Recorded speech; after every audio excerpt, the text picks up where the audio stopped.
Hello, everybody, and welcome to game number 1. It is the week number 4, path to $100,000 tournament. My name is Hi-Rez Bart. Co-caster today is going to be Nietzsche, and we are going to go ahead and introduce your teams. The blue team, fighting out of the bottom of the minimap in the left side of the spectator UI. They are ClashNSlash. It's going to be Jerby in the mid lane on Odin. Peckies will be your Freya in the dual lane, matching up with Cyclone Spin for Guan Yu. Zero Gars in the jungle as Mercury. Divio is going to be your solo lane Vulcan. On the red team, fighting out at the top of the minimap on the right side of the spectator UI, it is Cognitivexx. The ladies will be playing as Moji on the On-Her, rushing into an Aussie, matching up with Ashbear on, no, I'm sorry, it will be Meow City, of course, on the Sobek for the dual lane, Opal Pool in the solo as Tyr, Ashbear will be your jungle Athena, Wolfie Deers in the mid lane as Agni, and, you know, it looks like they're going to be pretty mild openings here. Cognitivexx roaming a little bit on the left side, but ClashNSlash is all on the right side of the map. Maybe an invade being set up? Nope, just a very offensive ward placement. Yeah, and they're fully aware of that. The incoming group up of 4 on the left, or 3 on the left. I'm sorry. I'm interested to talk a little bit about these starting builds. You know, we see this Aussie rush that Moji's doing ever since that Shinsblade nerf. Everybody seems to love the Aussie, and I certainly agree. It's become really a staple item. So seeing that coming out of Moji, not surprising.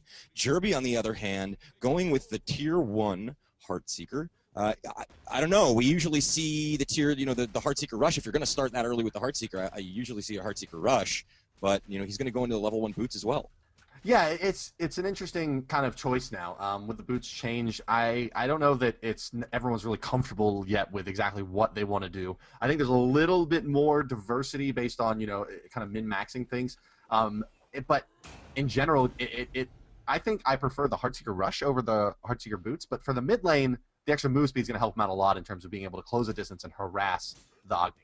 Yeah, and he also doesn't have the kind of distance closing and escape that a lot of these characters who rush that Heartseeker have. You'll see that a lot on an Apollo or on a Cupid. You'll see a Heartseeker rush because they have such a natural escape. So the little bit of movement speed that they're going to get from that Heartseeker, it will be just enough to get them what they need to control their lane. We do see a little engagement going down here in the right lane over by those right mid Furies. Athena and Mercury are going to kind of duke it out. Mercury, Zero Gars is going to wait for that Athena to go into middle lane. She's going to initiate on that Odin, going to get some good hits in. Odin already getting pretty low. Here comes Merc. He's going to drop a couple hits, and there's the spin.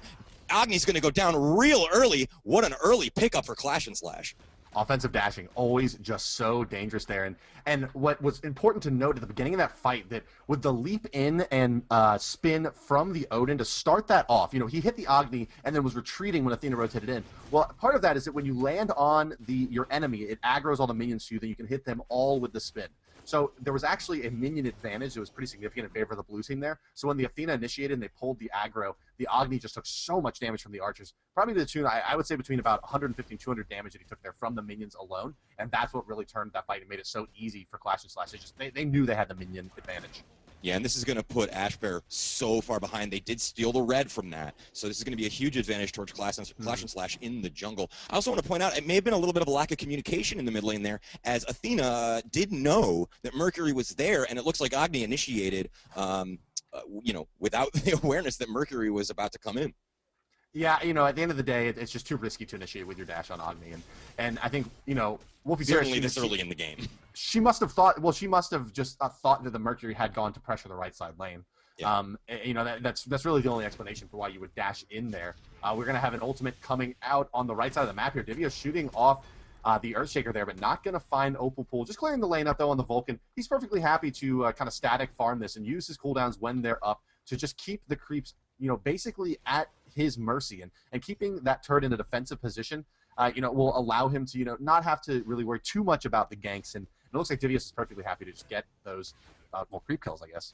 Yeah, absolutely. And I want to point out here, this is kind of what separates these really great teams from some of the more amateur teams, is you see ClashNSlash already beginning their rotations at under 3 minutes. You did see Guan Yu rotate over to the mid. He's now going to come back to the left lane. Here comes an ult. This is going to be the Guan Yu ult to get a stun on Moji. Is he going to be able to get it? He's down to about half health. There is the stun. There is the dash from Mercury as he comes in and cleans up on the On-Her. Down he goes. Sobek is going to probably get caught out here as well. Not going to be able to finish. There's the whoop, and there is the kill. Peckies going up now 2-0. Jerby getting a kill out of that as well. Zero Gars, that jungler, 3 assists. Man can't get a kill to save his life. Yeah, it's a very nicely executed ultimate there, and from the Mercury, and it was also well done gank, a very nice execution there. They secured that. CC all timed out very nicely, and those 3 assists on Mercury though, giving him an edge really in any aspect of the game is just very, very difficult to deal with. So sitting at 3,000 gold, 2,700 on Asper, so about a 400 gold advantage for Zero Guards, and you can thank the oh man, that ultimate on the right side nearly hitting Opal Pool, but just barely misplaced by Divios. But what I was getting back to there is that he's ahead of the Athena, and if the Athena gets about maybe 2 levels behind the Mercury or a big item behind, she won't be able to trade evenly with him, and then she's really not very strong at all because you have a Guardian that's doing Guardian damage and brings a lot of control to the table, but is being outclassed by your melee carry. So it's going to be very hard for them to effectively take team fights with Mercury beating on that Athena in the jungle. Yeah, absolutely. She's not going to be quite as tanky as she could be elsewhere. I do want to show that, point out that Moji, as we talked about earlier, rushing that Aussie, she's not going to elect to go to finish that Aussie as most people won't, but she's going to go straight into the Heartseeker. So she just really wanted that little bit of extra lifesteal to kind of keep that sustain going. And not sure if that's going to play out for her, as she does already have 1 death. So the Heartseeker, always risky, when you're when you're behind at the beginning of the game. Yeah, it's, the Aussie does give you some nice stats over here in the jungle. Ashbear in some trouble. Going to need the ultimate to get out of here. They have enough damage to burn her down. Tossing in the meatball is Divios and picking up that kill for the team. Athena goes down once again. Well, it's her first death. They're going to take the purple pot. It was running out, but it seems like she's had more deaths than that, because in that mid lane, that engagement just took so much time, and she was already behind Zero Guards. Now, with him getting yet another assist being up to 4, he's got an 800 gold advantage individually over the jungler. Right side into the tower. Looks like they're going to dive in onto Opal Pool here. Mercury ultimate being channeled, dashing through, in some trouble still as it's here. He's already used his ultimate, no more escapes. And he gets boxed out of under the tower by the Mercury. It's just a roaming kill fest for ClashNSlash. Yeah, and the roam is really strong with ClashNSlash. While that engagement was going down in right lane, you did see Cyclone Spin moving over to mid lane to hold that down and almost getting a kill on Agni, chasing him almost under second tower. So, again, the rotations at this level of play are possibly the most important element of the game. And ClashNSlash clearly has the advantage here in this matchup in that regard. Yeah, they've found the way to rotate nicely. Jerby has Blink 3 up and running on the Odin with Heartseeker finish and Boots 1. I mean, so basically this just, now if he catches the Agni, it's going to start being, he'll be in real danger of dying just from a single kind of cooldown rotation from the Odin, and all the better if someone else is there. Guan Yu here in the mid lane now. Wolfie Deers maybe in for a tower dive here. Cyclone's making a dash it, but not find the slow. Not going to try to go in. Opal Pool on the right side, making his way around Divios here. This could do nicely. If they can find this Fearless, they'll get it. Oh, but nicely beaten by Divios. Smart play. They're still going to blow the Athena top, but they're not going to have enough damage to take the Vulcan down. He's just too good at kiting with throwing that meatball at his feet. Now Jerby is rotating over. He's going to have a Blink ultimate available, and there's going to be a Vulcan ultimate as well. Look out for the Wombo combo. They're trying to find it, and ClashNSlash looks like they're going to back up for now, but they want that bad, and it's going to be glorious when they get it. Yeah, there's no need for them to initiate on that right now. They have so much pressure in the right lane. I mean, you can see it's a 1v2, and essentially at this point in that lane. Over on the left side, though, Pecky's going to get pulled by the Sobek. Here comes the Mercury ult. Pecky's going to go up in the air as well. Oh my goodness, here comes Athena. She's going to try and save that on her, who's so low. On her is going to go down, get a couple of hits with his ult. There goes the Sobek as well. That Athena ult coming just a little bit too late, as both ults from Zero Guards and Pecky's were able to do so much damage. Not looking good for the ladies. Mid lane going to get blown up as well there. Nietzsche, Jerby, and Cyclone Spinning combined for a kill on the Agni. So 3 kills around the map for ClashNSlash. That is going to make them go for this Gold Fury. And Odin brings so much to the table with the full team attack speed buff. As you can see there, Gold Fury is just going to melt. 7.5 minutes in. The Heartseeker up and running on the Odin there. He is a damage machine. And Odin seems to be really the real factor here. He's basically impossible to gank in the mid lane as well with his passive, giving him the extra vision. Plus his innate tankiness. Gets a lot of HP 5 as well built into his Gungir's Might, the number 3 ability. And it's such a greedy lineup here. Uh-oh, is this ult going to hit on the right side? Oh, no, going to avoid it there. But it's such a greedy lineup here for ClashNSlash. They've gone Vulcan and Mercury and Freya, and even Guan Yu, really a fairly greedy style of tank, very damage-oriented. Jerby in the mid lane is, as Odin, really the only maybe true, very tanky target that's going to... It's like so much damage here. The Freya and the Vulcan and the Mercury are all kind of late-game hyper damage style carries that just do so much. We have an ultimate here in the mid lane. Wolfie Deer is throwing off some bombs, but it's not going to be enough to hit Jerby or really even pick up damage on him there, Nietzsche. And that Jerby He's so strong in the mid lane. His rotations are really strong. He's been hitting out that solo lane every just couple minutes. He's been rotating over and making a threat and letting that Vulcan kind of do that push damage, that really aggressive move. As we talk about, very aggressive picks coming out. The tankiness, like we said, so important on Odin. And again, the rotations coming out are so apparently professional from ClashNSlash. And that's really what this game has been all about, is positioning, timing, and seizing opportunities. That is the lesson that the ladies can learn here from this matchup. Yeah, it's the warding looks pretty good for them, but I think the rotations, it all just kind of snowballed from that one bad initiation in the mid lane where you had Athena coming in out of the jungle, but Mercury was there, and Mercury, one of the kind of primary things that makes Mercury so potent and a ban-worthy god is that he's very strong in that first kind of 4 levels before people have their ultimates. He's really strong at that point. Then he's really strong when he gets his ultimate in terms of gank potential. And then he really just kind of has general carry damage from then on out until super late game where he's doing, kind of that hyper carry state. But his special delivery, the spin, is so good in the early game at securing kills because it's kind of a long time that they're held there, and then you throw them. And if you keep them in minion range the whole time while that player has aggro, like we saw in the mid lane at the beginning of the game, it's just a lot more damage than they expect.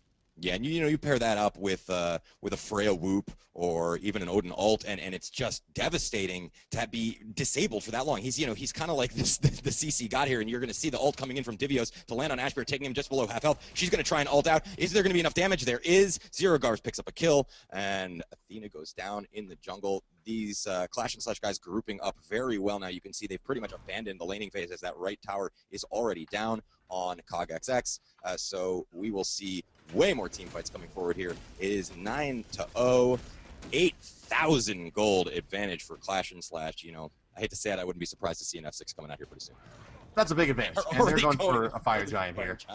Yeah, they started it up, and it's really just that they want to fight Mercury dashing through. Zero Gars with a very, very nicely placed ultimate actually is going to stun a couple. And they're okay with dealing with the Athena taunting or ulting in there because Pekis is going to land a 2-man banish. And now you're in the meat grinder. Down melts the 2 tanks there. I mean, Sobek and Athena just looked like they were paper thin in the midst of all that damage. ClashNSlash continues to roll now with 12 kills. And Fire Giant, they can just keep going there and aggressing it because they can take a fight anywhere, any place right now against Cognitivexx. Yeah, I mean, the XP difference is out now up to about 13K, 8.5K gold differential, and you're really starting to see these teams get that separation that we know is going to just make this virtually impossible for Cognitivexx to come back from. Zero Gars just now finishing out his Heartseeker, so he has no stacks despite that 4-0-7 KDA. So many assists. I know, it's crazy. You don't expect a jungle merc to have that many assists at like 11 minutes. Well, I think that honestly, it's something that it's really one of the weak points right now of ClashNSlash's game so far. Like if you're gonna say what could they have done better in this game, they should have been able to secure at least 1 or 2 of those early kills as a last hit for Mercury. Absolutely. And as you see them aggressing in the mid lane, this double bruiser really with Odin and Guan Yu in the front line is going to be such a nightmare to deal with in the mid game here. And ClashNSlash is going to hit their mid game timings, like their second major item with the starter item, in the next 2 minutes maybe. That Aussie will be done on Jerby, and then they're going to what is Cognitivexx really going to do about that? Yeah, I want to say I really do love the sort of bruiser being played as a support, and this is kind of a new meta that's come out just in the past couple of weeks here.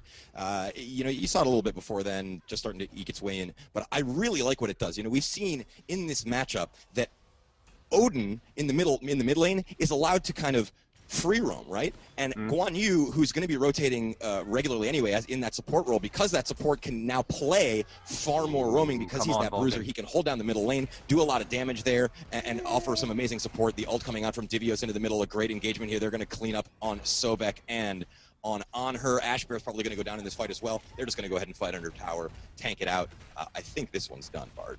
That's a fork in him.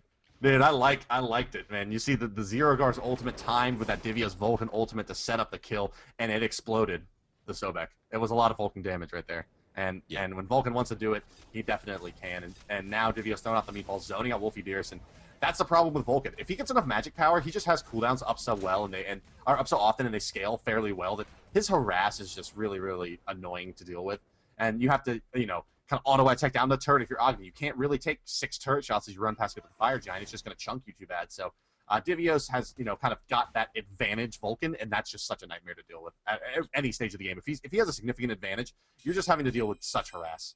Yeah, and what's interesting here is he's even elected not to go for that heavy magic damage build. He knows that he's 4 levels up over the top level player on the other team, so he's going to elect to go for that cooldown because he wants to just be pumping out damage as often as is humanly possible, especially as he is, sitting on blue as often as he can, so he's not got no mana problems. He's just going to pump out damage left and right. Lots of CC coming out with that meatball, that knockup in fights. Having that on, low cooldown is just a huge advantage.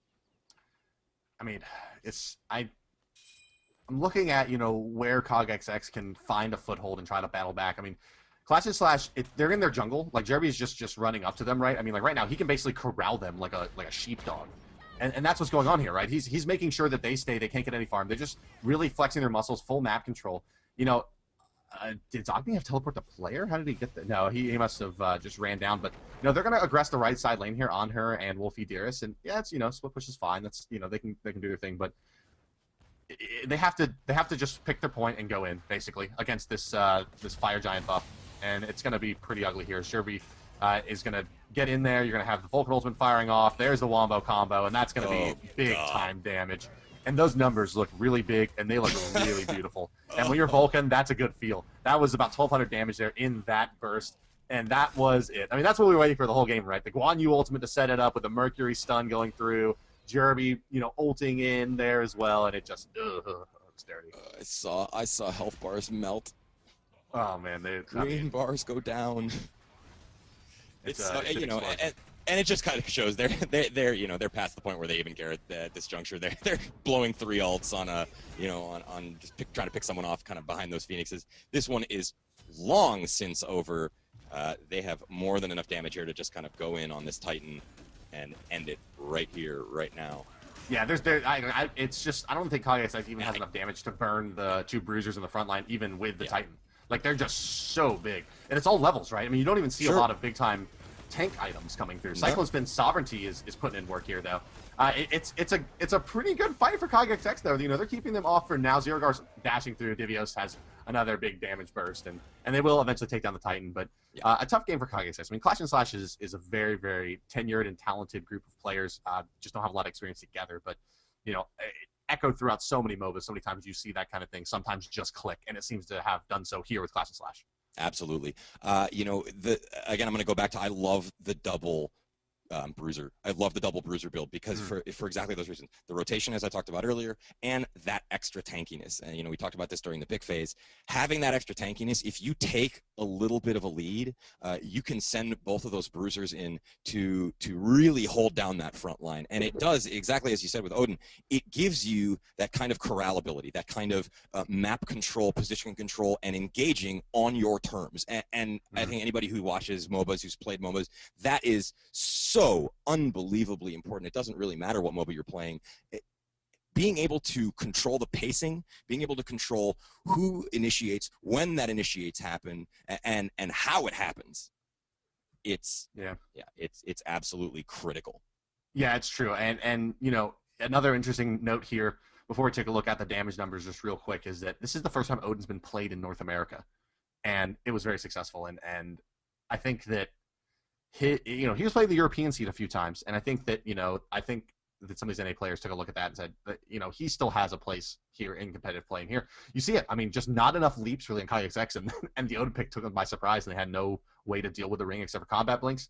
And the damage, it looks pretty good here. I mean, 10K came out from Divios in those fights, and you had nearly 6K on the Odin, and it really is Mercury though that shined at 7,000 damage up of him, 12 assists, 5 kills. A very nice game from Zero Guards altogether, and ClashNSlash is going to take that one down with relatively, it seemed pretty easy for them. They had a really strong game plan, and they executed it really well, I think. And I don't think ClashNSlash was ready, Cognitivexx was ready for that coordination.